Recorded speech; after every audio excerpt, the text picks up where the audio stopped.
We started off in a Class C, so this fridge is quite the upgrade and much bigger. This was a must-have. So this is our pride and joy out here, our outdoor kitchen. It's one of the most uncomfortable couches I've ever sat in my life. We run pretty lean on, pretty much everything we have. I'm Lauren. I'm John. We are in a 2015 40-foot Heartland Elkridge. Come on, check it out. So this is our kitchen space. The people that we purchased the fifth wheel from actually decided to take off all the shelving and the microwave and put up open concept shelving.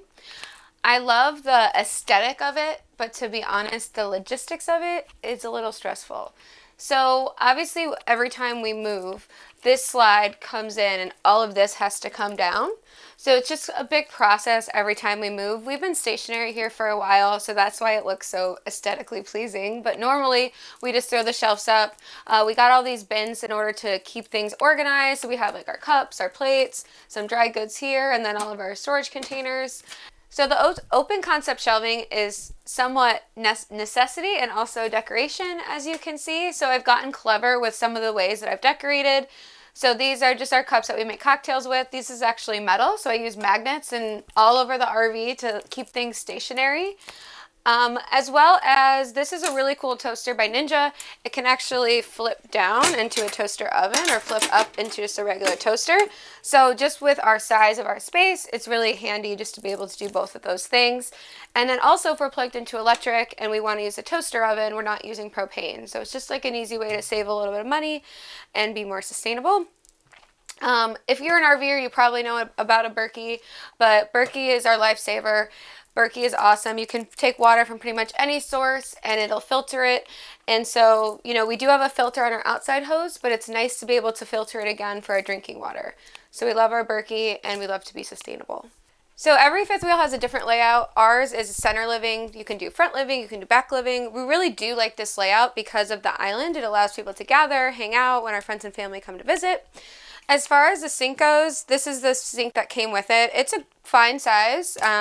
Of course, you always wish you had a little bit bigger of a sink because we don't have a dishwasher, because most RVs don't have a dishwasher, but it works fine for us.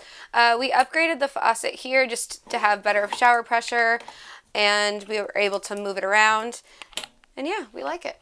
All right, so the people that we purchased our fifth wheel from took out the microwave and added this open concept shelf. I do love it because it provides more shelving, but I do miss a microwave at times. But what I did in order to keep this look very clean and aesthetically pleasing was I ordered all these bins just off Amazon and put all of our dry goods in there, our cereal, our pasta, etc. So it's just like an easy way to keep all your food stored in a nice place, but also looks nice as well. When we do move, we have to take all this down because if it falls during a slide, then it would cause a problem. So we just take all this down, put it in a bin, and then re-put it up when we land at our next location. All right, so this is our fridge. We started off in a Class C, so this fridge is quite the upgrade and much bigger. I've gotten really clever on how I've organized the fridge. Right now we don't have a ton of food, so we need to go grocery shopping. But as far as these shelves, I actually took this bin out, and this becomes kind of our drink area per se, and I put everything down there. So this is our living space. The people that we purchased our fifth wheel from ripped out the couches and the table here. So we've kind of designed it with an open space. So here, this is just an IKEA table that we put in. It's super light. Being that this is the largest slide of the fifth wheel, it's really important to have light furniture to make sure that it doesn't damage the slide when you're putting it in and out. These are just chairs from IKEA. We took down all the curtains and put in these blinds to make it look a little bit more homey and bright, since a lot of the things that were in here originally was very dark and brown. And then over here, we have my cute Cocker Spaniel, Charles. And then we also have the couch that was originally removed. The people that we purchased it from put this futon in, and it's absolutely awful, and we want to change it. It's one of the most uncomfortable couches I've ever sat in my life. But the issue of a fifth wheel and trying to get a couch in is finding the right dimension, because that can always be challenging, and then also making sure it can fit through your door. So when you're going out to try to change out that furniture, make sure you're taking the width of your door to make sure it can come in. I know IKEA is a struggle when you get something unassembled and you have to assemble it together, but sometimes that's the best way because you can bring it in the box and then assemble it right inside your RV.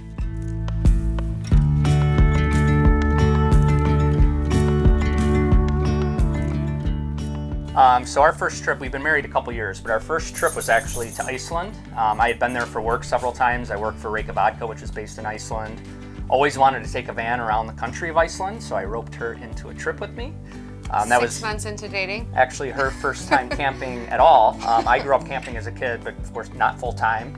But that really planted the seed with both of us. And then you fast forward into COVID, and then the focus of her kind of shifted. You really fell into the YouTube vortex of tiny living, RV living, van life, and then it just turned into what it was. Yeah, when I get an idea in my head, I usually turn it into reality. So I kind of slowly introduced the idea to John and then convinced him to move into a van. And then we decided instead of a van, we chose a Class C just to have a little bit more space. And then clearly, as you can see, we have like quadrupled the space. More than quadrupled. More than quadrupled the space. So yeah, we went from 22 feet to this. We're 42 feet now with, plus the truck. But again, for our lifestyle, it was kind of liberating when we had to sell out. We sold all of our stuff. We had basically an estate sale when we left Chicago, and sold all of our things, became really minimalist, but then bought the bigger RV. We were able to buy a lot more, but then again, I would still consider us minimalists. We run pretty lean on pretty much everything we have.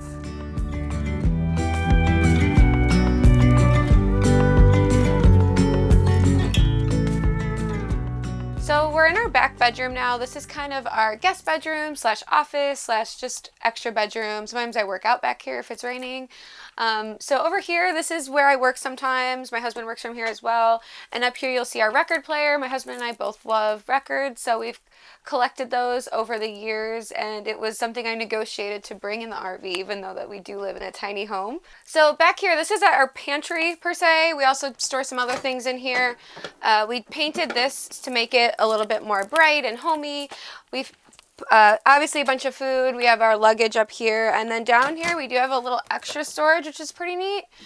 This is where we keep all of our extra toilet paper and paper towels and all that good stuff. So in the back here we actually have 2 full baths here in this fifth wheel.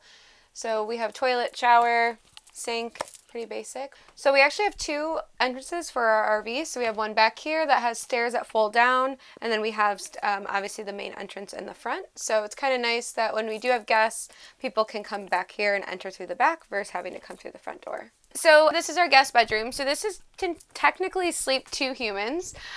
This is a little small for a full-grown human, so sometimes it becomes storage, or if there's like our nieces and nephews come visit us, they can sleep up there. I put up these curtains to kind of be able to close the space, and then down here is just a twin-size bed. That's where most of our friends crash when they come visit us wherever we're traveling.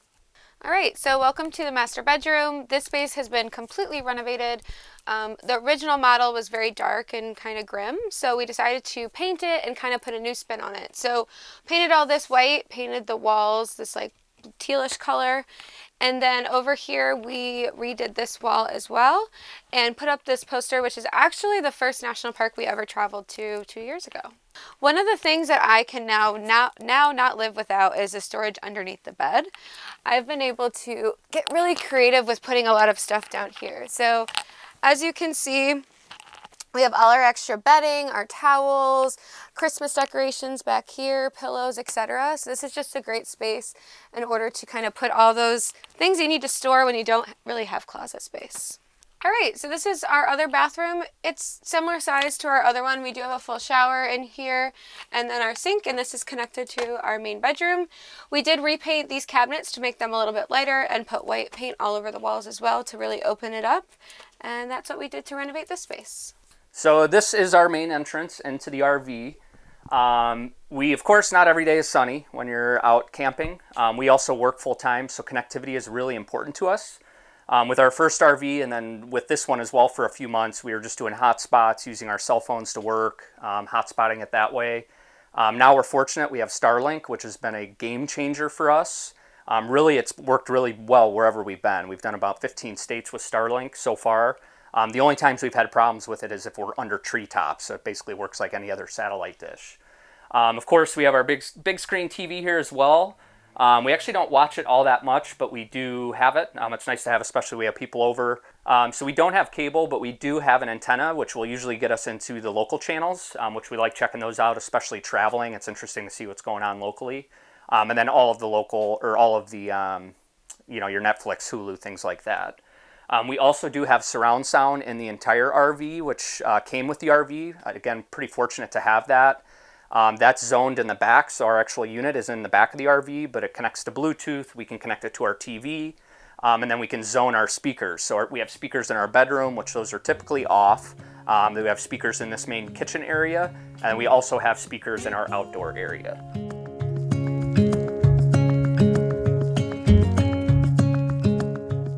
So as much as we do love this fifth wheel, we loved our Class C as well. The one downside that we've experienced with this is we are large. We're very large.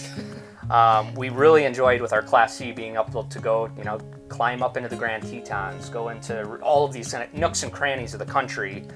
With this, we are studying maps when we travel, making sure that we're to have no hairpin turns, making sure that we're not going up mountains. We have to do a lot of preparation to make sure that we're traveling safely. So we are looking at potentially selling this.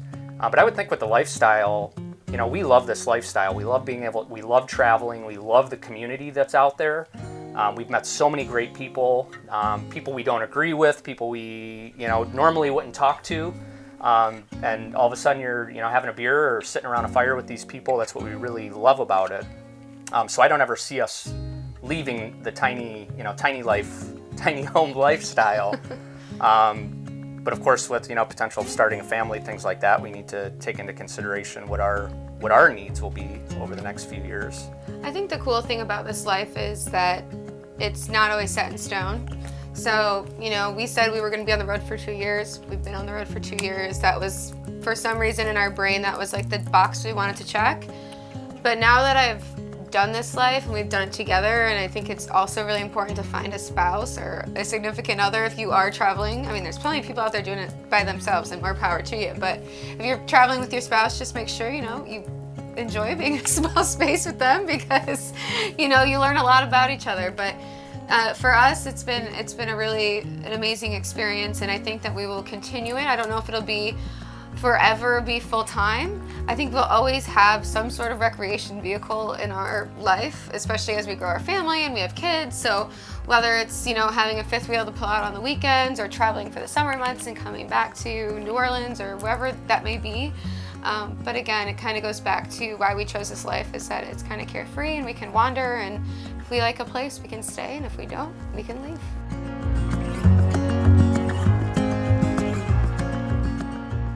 So here's the main panel when you enter our RV.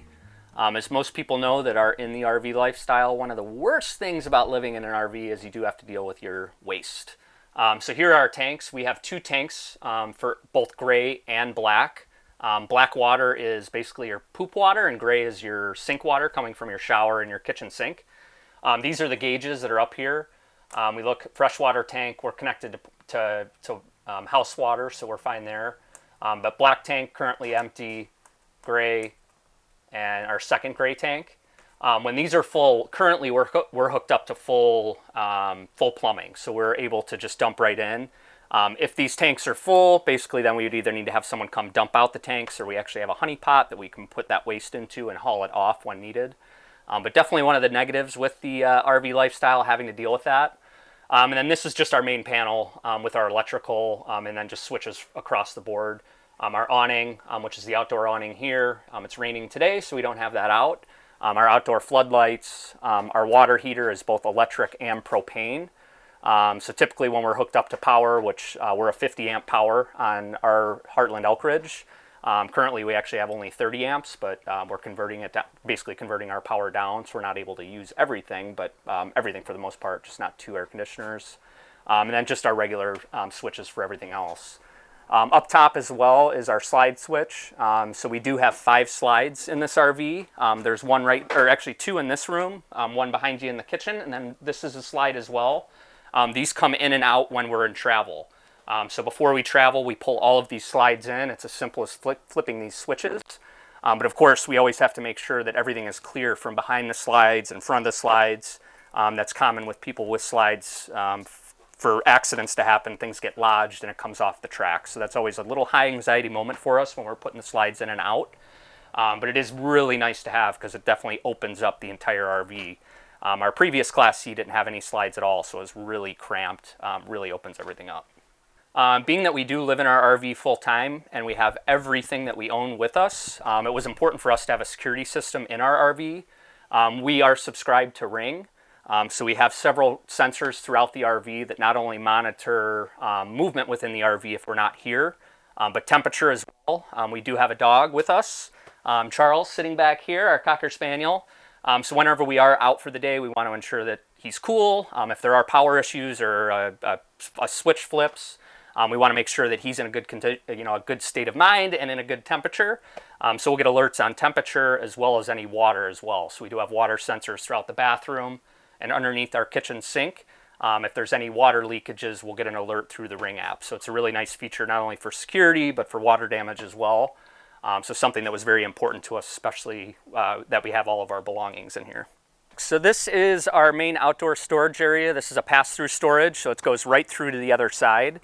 Plenty of room in here. We have all of our tools, a stand-up paddle board, fishing equipment, a lot of our outdoor equipment, and then several bins with general storage. So when we went from a Class C to fifth wheel, this was a must-have. So this is our pride and joy out here, our outdoor kitchen. We have a full sink with both hot and cold water, including electric plugs so we can plug things in. Mini fridge was necessary for us, of course stocked with all sorts of beverages. And then we do a lot of cooking out here as well. So we have our Weber grill and our Blackstone, which quick connect right to our propane on our fifth wheel trailer. Have some storage up here for all of our outdoor stuff. But the great thing with this particularly is cooking outside, we're not ever messing up the inside of our camper. We're using everything out here, so it makes cleaning really quick. And then of course, if we're in a beautiful area, you're cooking outside overlooking mountains, things like that. So this is an area that we're constantly hanging out in while we're camping. So currently we are mooch docking. We are in the city of New Orleans in our friend's side yard. So our outdoor space is always a little bit different. So this is the way it is for us right now.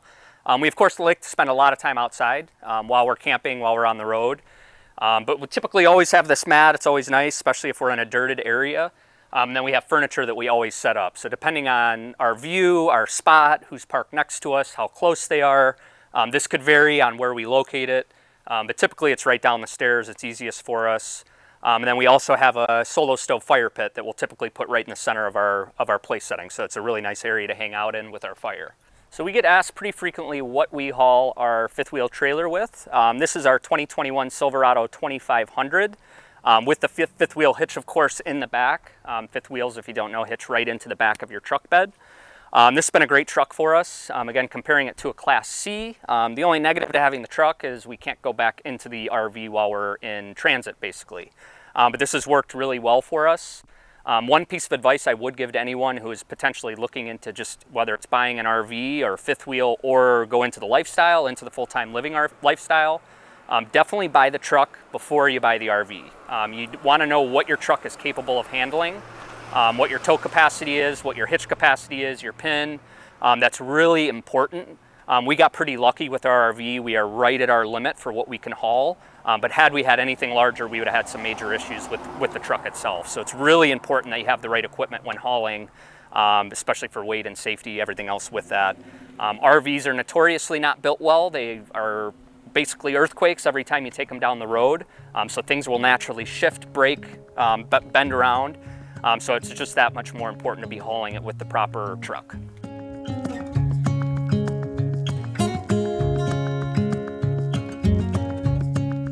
So obviously buying a fifth wheel or a Class C or whatever mobile home that you want to purchase costs money. So, you know, there's a couple ways you can do it. You can either save up and buy it out in cash, or you can obviously get financing.